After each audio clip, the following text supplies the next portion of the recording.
සුබ දවසක් ඔයාලා හැමෝටම.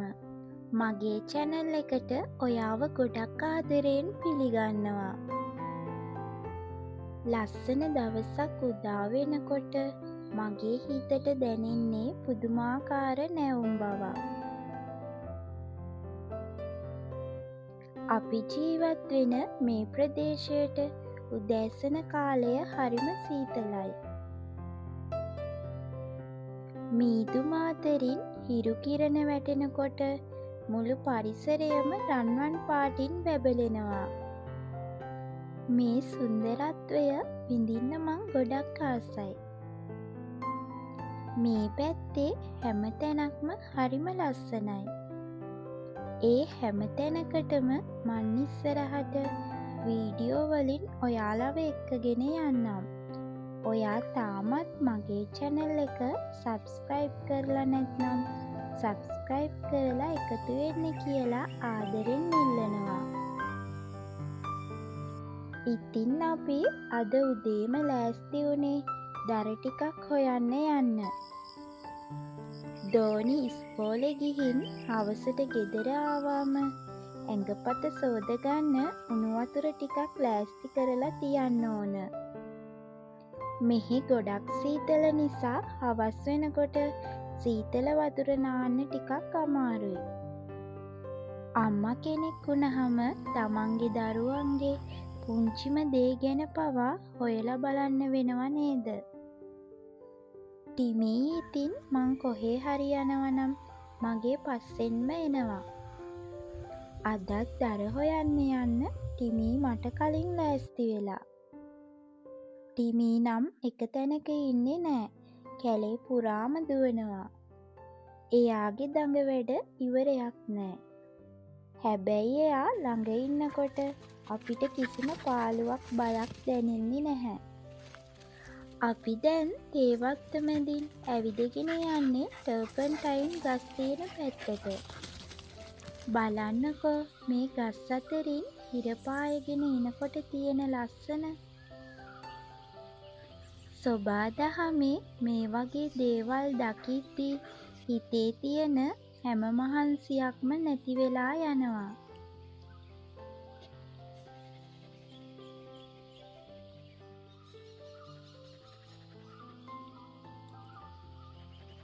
හැබැයි ඉතින් අපිට වඩා හදිස්සියි ටිමීට.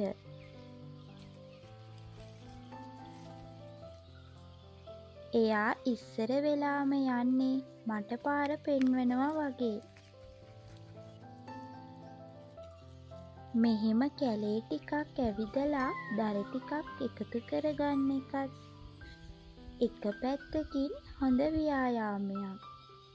ටිමීටත් දර හොයලා ගොඩක් මහන්සියි වගේ. දැන් ඉතින් දර ටිකත් අරගෙන මායි හස්බන්ඩුයි ආපහු ගෙදර ආවා.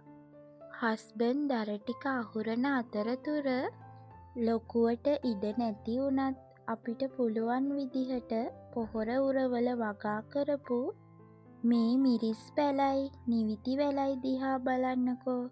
කිසිම රසායනික පොහොරක් නැතිව තමන්ගේ අතින් හදපු එළවලු ටිකක් නෙලා ගන්නකොට දැනෙන සතුට.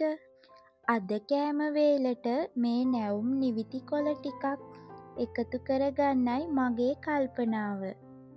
සල්ලිත් ඉතුරුයි සෞඛ්‍යයටත් ගොඩක් ගුණදායකයි. දැන් මම ආවේ මගේ ආදරණීය කුස්සියට. ගෘහණියක් වුණාම හැමදේම පිළිවෙලකට සහ පිරිසිදුව තියාගන්න එක හිතට ලොකු සහනයක්. මම හැමතිස්සෙම උත්සාහ කරන්නේ කුස්සියේ වැඩ කටයුතු පිළිවෙලකට කරන්න. අද මම අලුතින් ගෙනාපු හාල් මල්ල කඩලා අපේ හාල් දාන බකට් එකට දාගන්නවා. ඊට පස්සේ අපේ ගෙදර අයට අවශ්‍ය ප්‍රමාණයට හාල් මැනලා අරගෙන හොඳින් හෝදලා බත් එක ලිපේ තියනවා. ඊළඟට අපේ කෑම වේල රසවත් කරන්න මම හදන්නේ හැමෝම ආස කරන පරිප්පු. පරිප්පු ටික හොඳින් හෝදනවා. පරිප්පුවල සුවඳ එනකම්ම හොඳින් හෝදන්න ඕන. එතකොට තමා පරිප්පු ගොඩක්ම රස.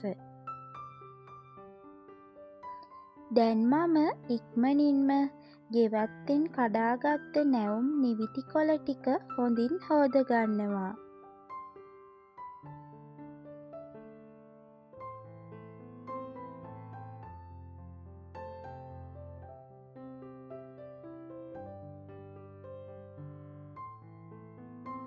පරිප්පු ටික හෝදලා ඒකට ලූණු, සුදු ලූණු, කහ තුනපහ, අමු මිරිස්, රම්පෙ කරපිංචා එකතු කරලා ලිපෙන් තියනවා.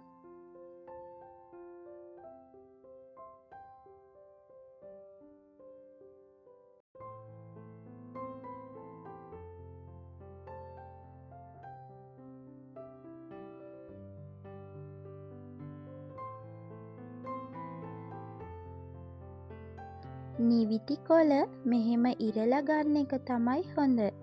ලපටි දඬු ටික වෙනම තියාගන්නවා.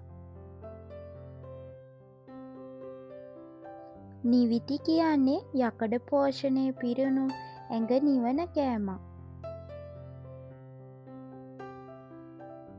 දැන් මම ඉස්සර වෙලාම ලපටි දඬු ටික පරිප්පු එකට එකතු කරනවා.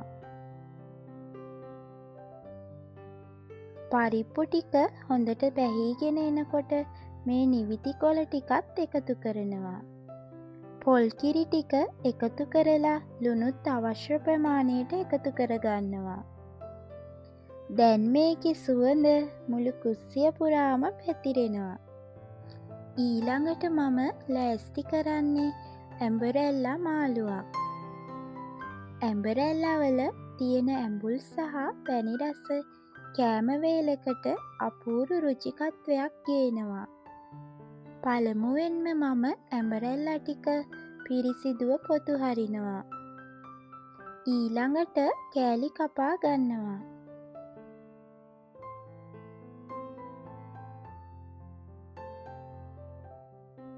ඊට පස්සේ ගම්මිරිස්, කහ මිරිස්, තුනපහ අවශ්‍ය ප්‍රමාණයට එකතු කරගන්නවා. තෙල් ටිකක් දාලා තෙල් රත් වීගෙන එද්දී ලූණු, සුදු ලූණු දානවා. ලූණු, සුදු ලූණු රන්වන් පාටට බැදෙද්දී ඇඹරැල්ලා ටිකත් එකතු කරගන්නවා.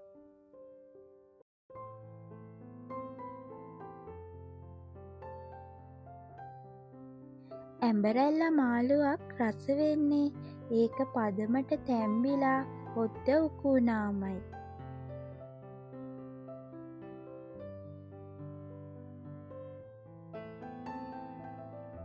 මම මේකට සීනි ස්වල්පයකුත් එකතු කරනවා. එතකොට අපිට පුළුවන් රස සමබර කරගන්න. හැමදේම ආදරයෙන් සහ පිරිසිදුව උයනකොට ඒ කෑම එකේ රස දෙගුණ තෙගුණ වෙනවා. ඔන්න දැන් අපේ කෑම වේල සූදානම්. උණුම උණු සුදු බතුයි පෝෂණීය පරිප්පු එක්ක නිවිති. ඒත් එක්කම කඩට කෙලවුණන ඇඹරැල්ලා මාළුව. සරල වුණත් තමන්ගෙම මහන්සියෙන් සහ ආදරයෙන් පිළියෙල කරපු මේ වගේ කෑම වේලක් පවුලේ අයත් එක්ක සතුටින් භුක්ති විඳින එක තරම් සතුටක් තවත් කොහෙද? තාමත් මගේ channel එක subscribe කරලා නැත්නම් subscribe කරන්න කියලා ආදරෙන් මතක් කරනවා. එහෙනම් මම අදට ගිහින් එන්නම්. තවත් ලස්සන මොහොතකින් හමු වෙනතුරු සතුටින් පරිස්සමින් ඉන්න.